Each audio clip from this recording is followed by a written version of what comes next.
সেদিন আমি শুধু সাধারণ ম্যাচ খেলছিলাম। সত্যি বলতে অনেক বিরক্ত লাগছিল।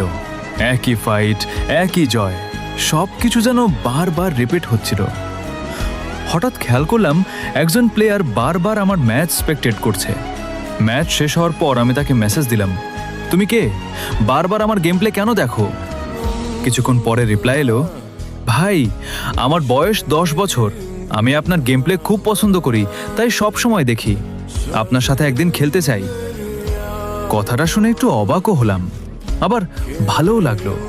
আমি জিজ্ঞেস করলাম, তোমার নাম কি? সে বলল, আরমান। সেদিন আমরা একসাথে খেললাম, তারপর প্রায় প্রতিদিনই খেলতাম। সে আর আমার কাছে কোনো র্যান্ডম প্লেয়ার ছিল না। ধীরে ধীরে সে আমার ছোট ভাইয়ের মতো হয়ে গেল। আমি তাকে খুব আদর করে ডাকতাম। ওর সাথে খেলতে সত্যিই অনেক ভালো লাগতো।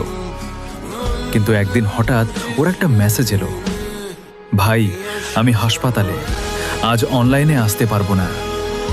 আমি জিজ্ঞেস করলাম, কি হয়েছে? ও উত্তর দিল, আমার লাস্ট স্টেজ ক্যান্সার, কাল আমার চিকিৎসা হবে। মুহূর্তের জন্য আমি কি বলবো বুঝতে পারিনি।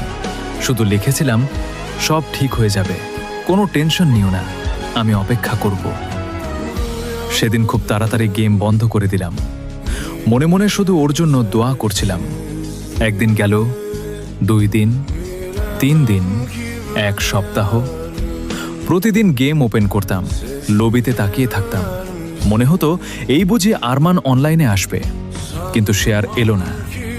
প্রায় 10 দিন পরে হঠাৎ একটি ফ্রেন্ড রিকোয়েস্ট এলো। আমি খুব খুশি হয়ে সঙ্গে সঙ্গে অ্যাকসেপ্ট করলাম। বললাম, কোথায় ছিলে ছোট্ট? কিন্তু এবার ওপাশে আর আরমানের কণ্ঠ ছিল না। ধীরে ধীরে একটি মেয়ের কণ্ঠ ভেসে এলো, আমি আরমানের আপু বলছি। আমার বুকটা যেন থেমে গেল। তিনি বললেন, আরমান আর নেই, সেদিনই সে মারা গেছে। ডাক্তার আগেই বলেছিলেন ওর হাতে খুব বেশি সময় নেই। ওর শেষ ইচ্ছা ছিল আপনার গেম দেখা আর একদিন আপনার সঙ্গে খেলা। বাসায় সবাইকে আপনার কথাই বলতো। আপনি ওর কাছে শুধু একজন গেমার ছিলেন না, আপনি ওর স্বপ্ন ছিলেন। আমার হাত থেকে ফোনটা প্রায় পড়ে যাচ্ছিল, চোখ ঝাপসা হয়ে গিয়েছিল। গেমের স্ক্রিন তখনও খোলা ছিল। সেদিন জীবনে প্রথমবার আমি ম্যাচ হারিনি, আমি হারিয়েছিলাম একজন মানুষকে। কখনো ভাবিনি একজন র্যান্ডম স্পেকটেটর আমার জীবনের এত বড় একটা অংশ হয়ে যাবে।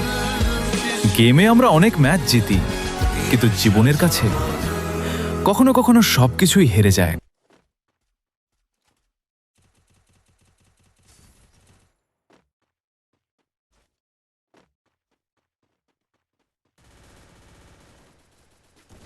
First blood.